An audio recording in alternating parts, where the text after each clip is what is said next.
everyone! In this tutorial we're going to make an Aladdin and Jasmine cake. I made this cake a few years back and I received a lot of questions like how did I make it, what did I use for the castle. This cake has a lot of advanced techniques, so don't feel overwhelmed if you're a beginner baker. I'm going to provide all the links down below if you want to come back to the video and review a section of the video. Well, let's get started. To begin, take some fondant that's been colored with a little bit of yellow and brown and roll it out into a ball and squish it down just a little bit to make the dome tops. You want a large, 2 medium, and 2 small. And then take a spaghetti noodle and cut it down and insert onto the tops of the castles. And this kind of helps to add the rest of the decorations for the castle tops so that they don't wiggle around too much, and just keep adding decorations as you please. I just added 2 little balls, and then the top one I kind of shaped into like a little oval shape. Next you want to take a Rice Krispies treat recipe that's cooled down a bit and just shape it into sort of like a cone shape, and it doesn't have to be perfect. For the entrance you can make like a trapezoid shape and just squish it down until it's very compact. So you want a large, 2 medium, 2 small, and the entrance.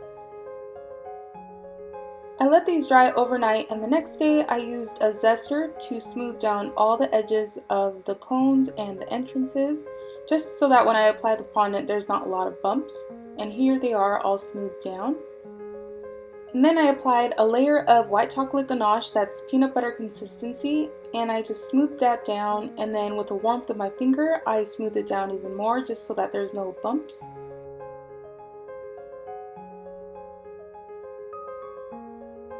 Next, sprinkle some cornstarch onto a surface and roll out your royal blue fondant.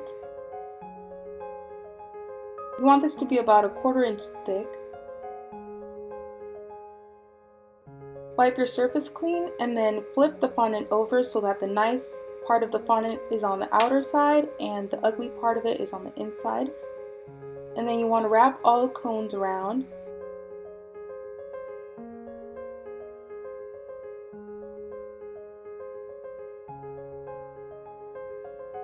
And then trim the excess fondant off. Fondant is very pliable, so you can squish it down without getting too many wrinkles, and then smooth it out with a fondant smoother. Next, you want to take some royal icing that's been tinted with a little bit of brown and yellow and attach all of the dome tops. Royal icing is like the glue of cake decorating, so this will definitely hold in place.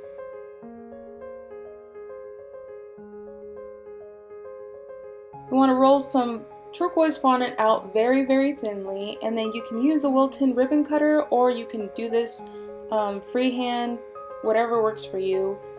And just cut a couple of pieces and then brush some water onto the castles and wrap this around. And you want to make sure that the seam is on the back of the castle.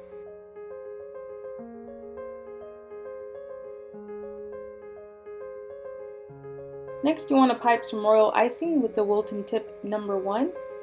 And you can get as creative as you'd like, or you can keep it simple if you want.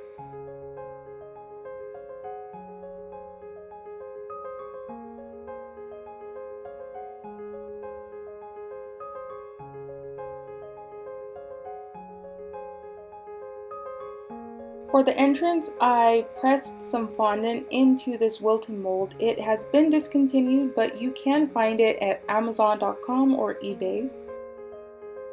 And I just took a little ball of fondant and kind of rubbed out the excess fondant that was there. And a trick I learned is you freeze it for 10 minutes, and it makes it so much easier to take out of the mold without it tearing or stretching. You want to trim one section off for the door, and then use that as a guide to cut sort of like a rectangle shape.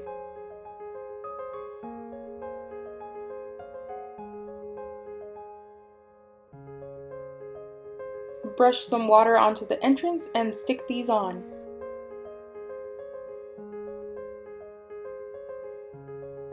To hide the seam on the top, I piped a pearl bead border and I decorated the door just like so.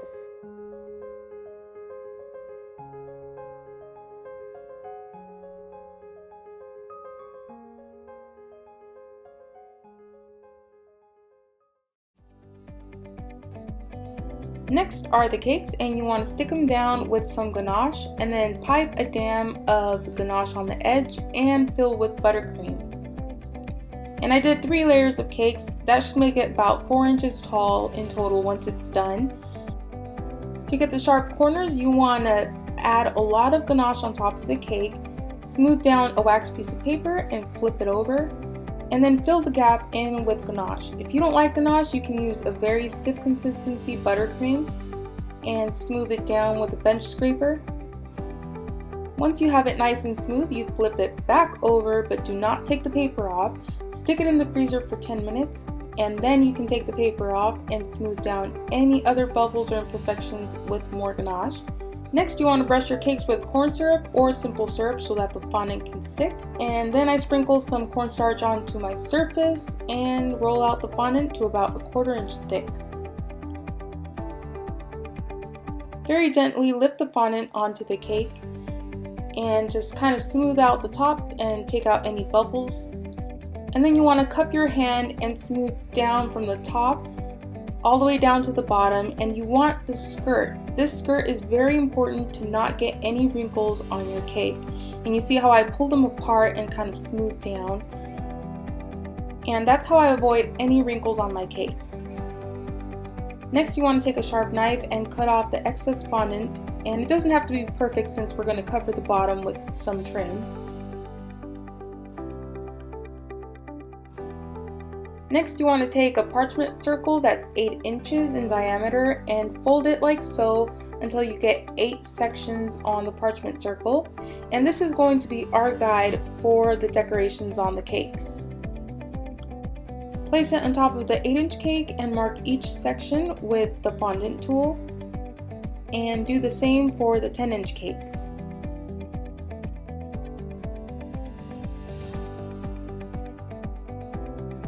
You can use my template for this next step, or you can do this on your own. And all I'm doing is indenting the cake of where I will be piping all the lines. And it's just kind of like a guide that helps me to make straighter piping lines. And some of you are very good at piping straight lines, so you probably won't need this. But this just helps me. Now for the 10-inch cake, I'm using this design, and I put it a little bit too low. In the end, you'll see I had to tweak my design a little bit because the trim on the bottom was covering it. So if you're going to use this template, just place it a little bit higher than I did. And what I did is I marked the design with the needle, and you can see all the little dots that I made. And this technique is very helpful if you don't have a stencil on hand, and you can make any design with this technique.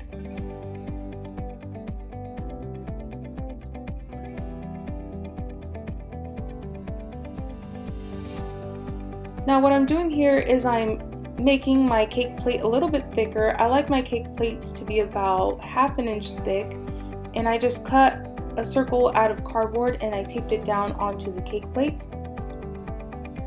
And you want to take the time to make your cake boards look very nice, because if you spend a lot of time on the cake but the cake board is just covered in foil and it's ripped here and there, it just brings down the cake design a little bit, and to me it just looks a lot more cleaner when you have a nice cake board. And I know the customers really appreciate when you take the time to just add little details like this. And I add a trim of gold ribbon to the edge,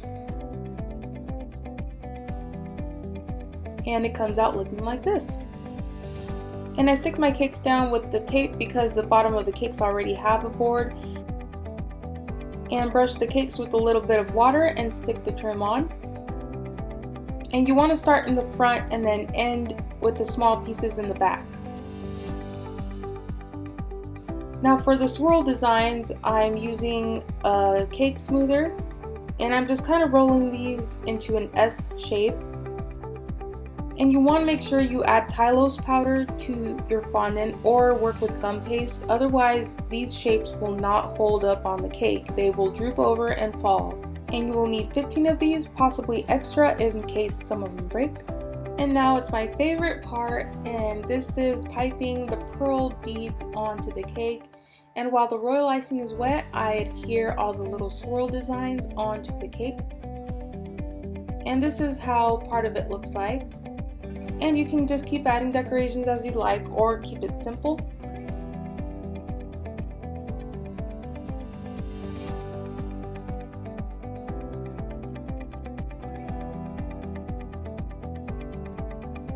Next, for the pillars, you want to roll out some fondant about 1/4 inch thick.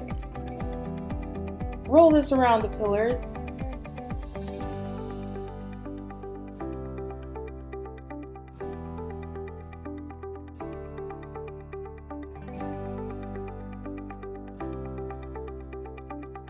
And using a fondant tool, I made diagonal lines, and then I connected those all the way around to make a swirl design.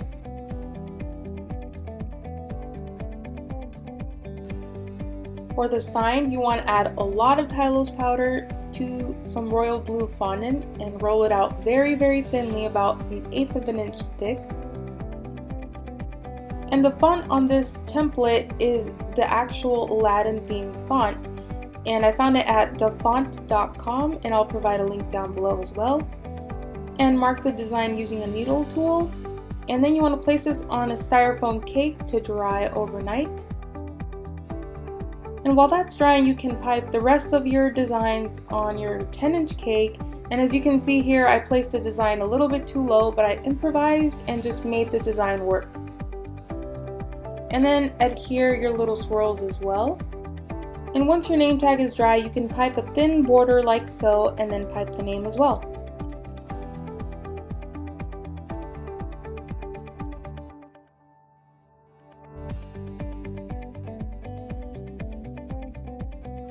And then stick it onto the cake with some royal icing. And now it's time to assemble. Use the legs of the cake plate to mark where all the pillars will go, and then insert all the pillars into the cake. And here I printed out a design of Aladdin and Jasmine and stuck them onto some cardstock. And the castle is going to be a bit heavy, so you want to place a 6-inch circle that's covered in fondant and decorate with a pearl bead border. And then you can stick your castle down. And just make sure that everything is nice and centered before you stick it down permanently. And then just pipe a pearl bead border on that as well.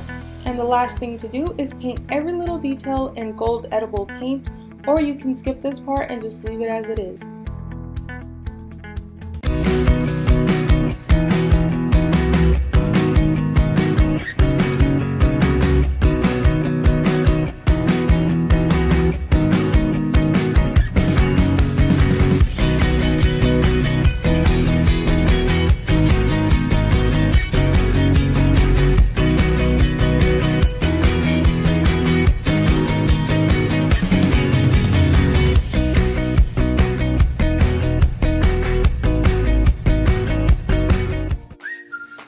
Hope you enjoyed this tutorial and didn't find it too confusing. If you have any questions, please feel free to comment down below, and I'll do my best to answer all of them. If you try this tutorial out, please send me a picture to Instagram, Facebook, or Pinterest, and I'll provide all the helpful links and recipes to this video down below as well.